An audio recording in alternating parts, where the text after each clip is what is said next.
As the movie begins, five friends are introduced. They're on their way to a concert. Aaron, who is the main character, is with them. Out of nowhere, a girl shows up while they're on the road in Texas. Believing the girl might be in trouble, they pull over to check on her. They inquire about her well-being, but she keeps walking without replying.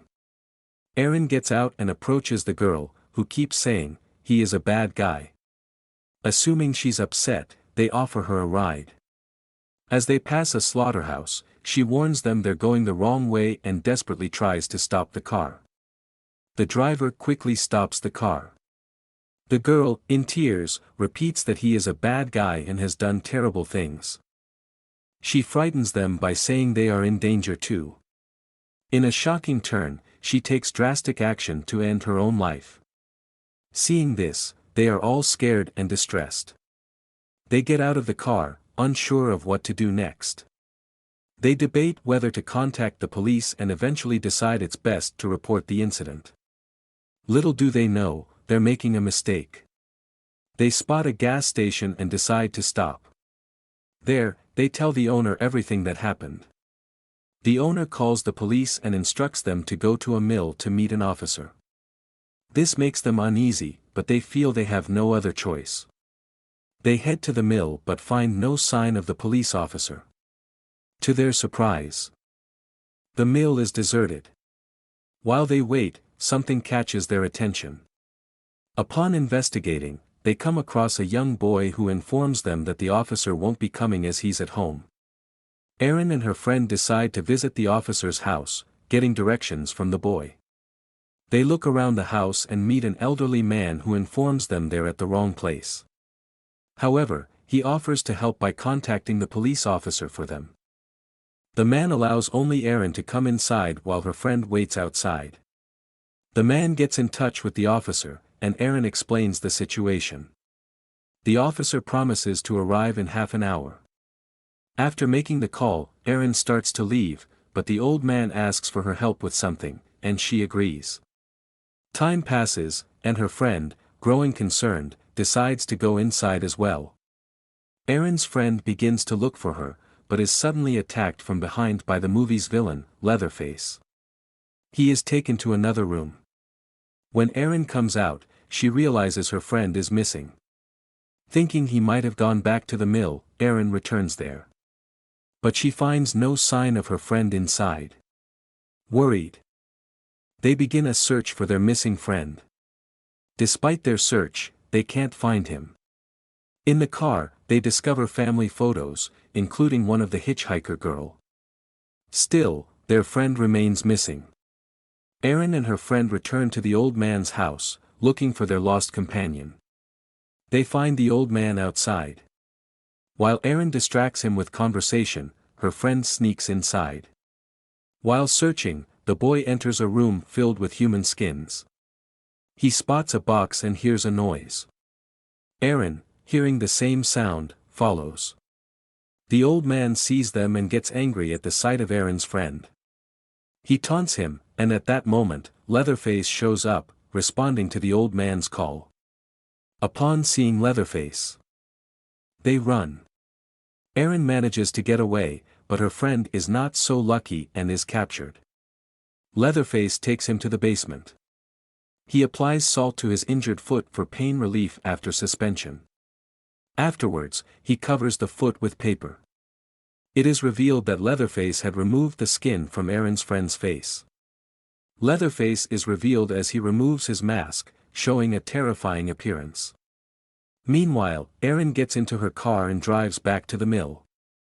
The vehicle wouldn't start. Meanwhile, a police officer arrives. Erin feels relieved to see him.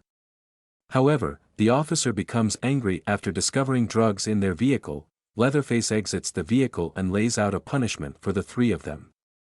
He then takes Morgan, Erin's friend, with him in the vehicle. He instructs Morgan to pretend the girl took her own life and pressures him to hold the gun in his mouth, handing Morgan the gun and insisting he do so. Morgan takes things a step further by urging the person to pull the trigger. This enrages Morgan, who seizes the opportunity to aim his gun at the police officer. He starts firing, but fortunately, the gun's magazine is empty. The police officer takes Morgan into custody and confiscates the vehicle's key before departing. Unbeknownst to Morgan, the officer brings him to the residence of the notorious Leatherface. Meanwhile, Erin attempts to start the vehicle, but it's unable to move since the tires have been removed. She and her friend are baffled and frightened by the strange events unfolding around them. Their confusion is short-lived, as Leatherface suddenly appears on the scene, wielding his menacing chainsaw. In a state of panic, Erin's friend flees the vehicle, but Leatherface gives chase. Despite her desperate attempts to escape, Leatherface catches up to her and brutally dismembers her with his chainsaw. Erin was horrified to see Leatherface donning a mask fashioned from the face of her friend who had gone missing. A sight that left her utterly bewildered and distressed. Leatherface began closing in on Erin, prompting her to make a swift escape from the vehicle, but he relentlessly pursued her, refusing to give up the chase.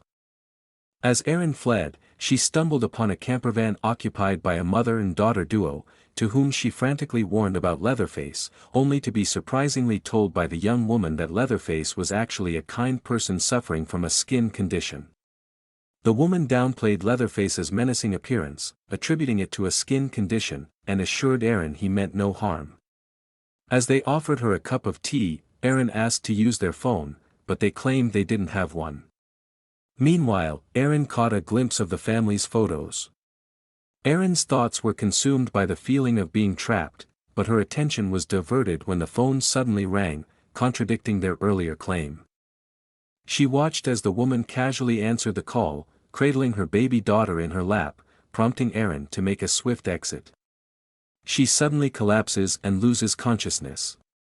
It's discovered that her tea had been spiked with something. It's also revealed that the two women are accomplices of Leatherface and are involved in a sinister plot. They lure the girl's family into a trap and brutally murder them. The woman takes custody of the child, but she manages to escape. However, feeling hopeless, the girl tragically takes her own life. Meanwhile, Erin regains consciousness and finds herself still trapped in the house, surrounded by the sinister family. The truth is finally exposed: the family is indeed Leatherface's biological relatives. His mother reveals that Leatherface's grotesque appearance is a result of a severe skin condition that disfigured his face, explaining the origin of his terrifying appearance. Leatherface was ridiculed and ostracized by others due to his skin condition, leading his family to become reclusive and hostile towards outsiders. Erin is captured by Leatherface and held captive in the basement, which is filled with gruesome and disturbing objects. Erin discovers that her friend is still alive and attempts to free him from his restraints. However, she's unable to release him, and his suffering only intensifies. In a heart-wrenching moment, her friend pleads with Erin to end his life, but she's unable to bring herself to do so. Erin mercifully ends her friend's suffering by stabbing him with a knife, releasing him from his unbearable pain. As she moves forward, she makes a grisly discovery: Morgan's lifeless body in the bathtub, with a gaping hole in his back, revealing that he too had been subjected to the family's brutal hooking torture. Morgan's fate comes as a shocking blow. Erin removes his body from the bathtub, and they're suddenly joined by the young boy they had encountered earlier. Despite being a potential danger, the boy surprisingly shows no hostility and instead offers to help them. As they attempt to make their escape, Leatherface suddenly appears, chainsaw in hand, catching them off guard. Unbeknownst to them, the kid who was helping them escape was actually leading them into a trap, with Leatherface lurking behind them. Morgan manages to break free and flee, but Leatherface grabs Erin's foot, momentarily holding her back. Fortunately, the mysterious kid intervenes, helping Erin escape as well. Both Morgan and Erin then sprint towards an old cabin. Undeterred, Leatherface continues his pursuit, closing in on the cabin where Morgan and Erin have taken refuge. In a frantic bid to avoid capture, Erin hastily finds a hiding spot for Morgan and then hides herself as well. Meanwhile, Leatherface arrives at the cabin to search for them. Erin had concealed herself, but numerous rats began to gather at her location, making a ruckus. Despite the commotion, Aaron remained silent. Meanwhile, Leatherface departed from the scene. Aaron thought they might have escaped, but unfortunately, Leatherface caught up to her from behind. Just as he was about to strike her with his chainsaw, Morgan arrived in the nick of time and rescued her. Leatherface attacks Morgan once more, allowing Aaron to flee in terror. However, Leatherface gives chase, relentlessly pursuing her. As Aaron runs for her life, she comes across a fence and manages to clear it, but Leatherface's foot becomes entangled in the fence, momentarily halting his pursuit. In a sudden turn of events, the chainsaw slices into Leatherface's foot, leaving him wounded. Aaron, still desperate to escape, reaches the road and flags down a passing car, pleading for help. However, the driver callously speeds away, abandoning her. Undeterred, Aaron continues to run for her life, only to find herself back at the ominous slaughterhouse where the horrors began.